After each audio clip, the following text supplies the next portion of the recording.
Chapter 12, the gaseous state of matter. This chapter is all about gases. Gases have no definite volume and no definite shape. They will always assume the shape of their container, and they will always completely fill up their container. They have very low densities, and therefore we actually change the units that we use for densities. So whereas solids and liquids are typically reported in grams per milliliter, gases are reported in grams per liter, because gases are about 1,000 times less dense than solids and liquids. So by changing the units to grams per liter, we can still use convenient numbers like 1.2. If we kept using grams per milliliter, then all the gas densities would be like 0.0011 or something like that, really small numbers. And so it's just more convenient to actually change the unit of the density because they are so much less dense. Gas particles have high velocities and high kinetic energies. And here we see 1 mole of water. As a liquid, 1 mole of water takes up 18 milliliters of space. As a gas, and we'll see later at STP, 1 atmosphere pressure and 0 degrees Celsius, that same mole of water as a gas will take up 22.4 liters. So it's over 1,000 times more space, which is why gases are about 1,000 times less dense than a liquid or a solid, because they take up a lot more space for the same number of molecules. Pressure. This is the force per unit area. Pressure from a gas depends on the number of gas particles, the gas temperature, and the volume occupied by the gas. And basically, the pressure is determined by the internal collisions. Every time these molecules bounce off the inner boundary, they're applying an internal pressure. And so if your tires on your car, the gas pressure is too low, you can add more air and that'll bring up the pressure because now there's more molecules bumping around, there's more overall collisions. If you increase the temperature, now the molecules are moving faster and colliding more often. So any factor that will increase the gas collisions on the inside container will increase the pressure here. In science, we use atmospheres and millimeters mercury a lot. In engineering, they use bars and pounds per square inch a lot more often.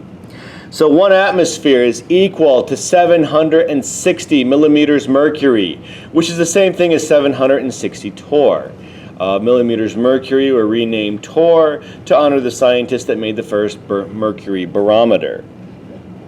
So 1 atmosphere is 760 millimeters mercury, which is the same thing as 760 torr, which is about 14.69 pounds per square inch. It's 101.3 kilopascals. Pascals are a super small number. It's 1 newton of force per an entire square meter. It's a very small amount. So it's not really used very often because it's such a small amount of pressure. And so you'll see there that we use kilopascals. Thousands of pascals is a much more useful note. 1 bar is 100,000 pascals, and that's also a useful number. Again, it's just because pascals are so small, we use kilopascals or bars to use more reasonable numbers. So convert 740 millimeters mercury into atmospheres. Well, we times it by 1 atmosphere per 760 millimeters mercury. 1 atmosphere of pressure is the same thing as 760 millimeters mercury pressure, because 1 atmosphere will push mercury 760 millimeters up a vacuum tube. And we get 0.974 atmospheres.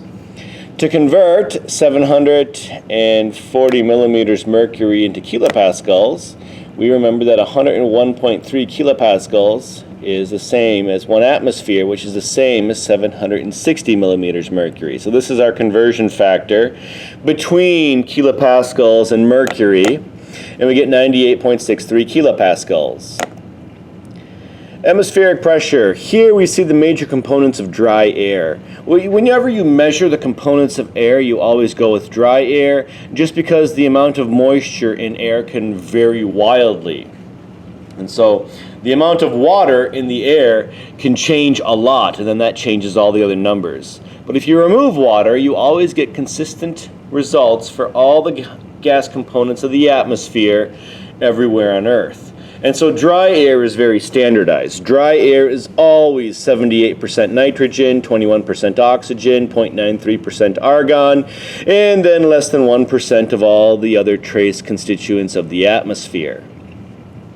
Whereas when you take humidity into account, all the numbers will vary wildly as the water amounts change.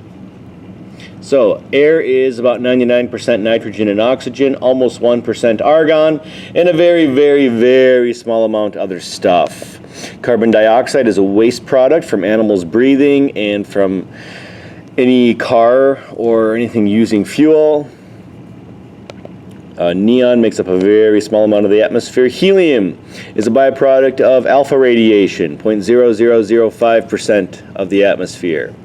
Methane, this is released by anaerobes, or the anaerobes that live in like cow stomachs. Again, an extremely small amount of the atmosphere, 0.0002% of the atmosphere.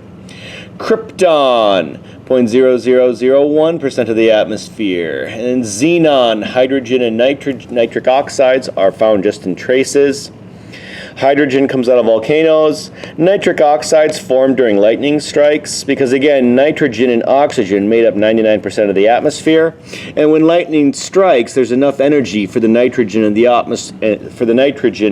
the oxygen to react with each other to make these nitric oxides.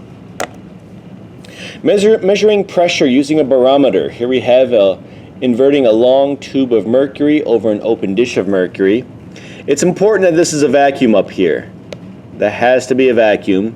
And now the atmospheric pressure pushes down on this dish of mercury, and it pushes until this column of mercury is tall enough that the force pushing down is equal to the atmospheric pressure pushing on the mercury, which ends up being 760 millimeters. Mercury was chosen because it's an extremely dense liquid. So if you used water is 10 times or more than 10 times less dense than mercury, and so your tool would have to be 10 times taller.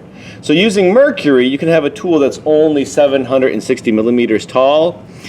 That's about 76 centimeters. That's between 2 and 3 feet tall. And so while it's still a big instrument, it can fit on the wall of a room pretty easily. So on the number of molecules, pressure is directly proportional to the number of gas molecules present at constant temperature and volume. If you double the gas molecules, you double the pressure. If you triple the gas molecules, you triple the pressure. If you quadruple the gas molecules, you quadruple the pressure. If you cut the gas molecules in half, you cut the pressure in half. If you cut the gas molecules by 1/4, you cut the pressure into 1/4. So the pressure of a gas is directly proportional to the gas molecules present. Pressure dependence on temperature. Gases are directly proportional to temperature, but we're going to see it must be the Kelvin temperature. If you double the Kelvin temperature, you will double the pressure. If you triple the Kelvin temperature, you will triple the pressure. Increasing temperature causes more frequent gas collisions with the container and higher energy collisions.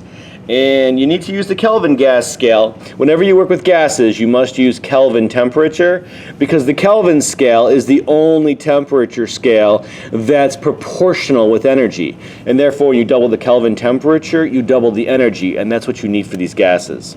So always, always, always use Kelvin temperature when you do anything with gases. Boyle's law. Boyle saw that the volume of a fixed quantity of gas is inversely proportional to the pressure. And the most commonly way that we write down Boyle's law is P1V1 equals P2V2. So the initial pressure times the initial volume equals the final pressure times the final volume. So what volume will 3.5 liters of a gas occupy if the pressure is changed from 730 millimeters mercury to 600 millimeters mercury? Well, they give you the initial volume, they give you the initial pressure, and they give you a final pressure. What you have to solve for is final volume. So we take our equation to solve for final volume. We divide each side by P2. Whatever you do to one side has to be done to the other side. And now P2 divided by P2 is 1. Anything divided by itself is 1. And now we have our equation. And we plug and chug our numbers, and we see that the new volume would be 4.3 liters.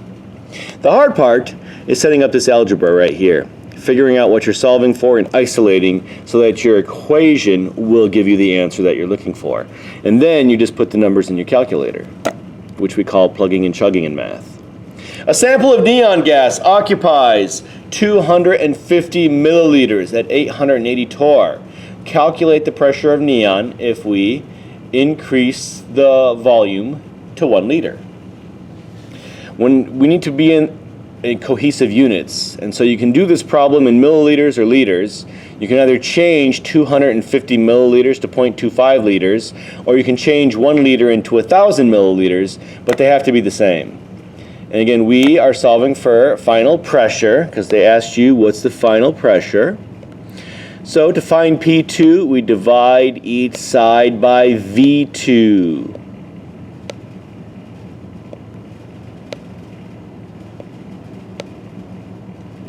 V2 divided by V2 is 1, giving us our equation.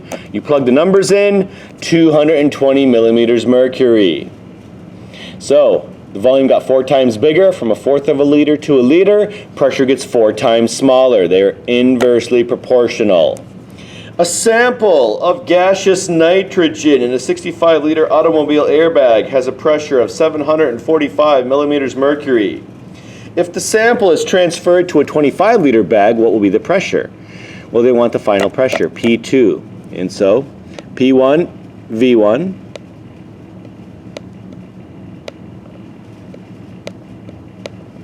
equals P2, V2. We're solving for P2, so we divide each side by V2 so that it cancels out. And that gives us our equation. And then we plug our numbers in, 1,940 millimeters mercury. So again, because the volume went down, pressure went up. And that's what you expect. Volume and pressure are inversely proportional. When one goes up, the other goes down. The Kelvin temperature scale.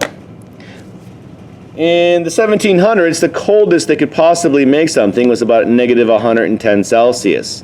But from the data, they saw it was linearly regressing, and so they made an extrapolation, which is in the dotted lines. An extrapolation is a guess. You don't have this data, but you're saying, based on the previous data, I have good reason to believe this would be the data if we were able to make it this cold. And what their extrapolation showed was that the volume of a gas would hit 0 at negative 273.15 degrees Celsius. And this temperature got labeled absolute zero, the temperature at which there would be zero energy, and so the molecules of gas would just fall to the floor and have no gas volume.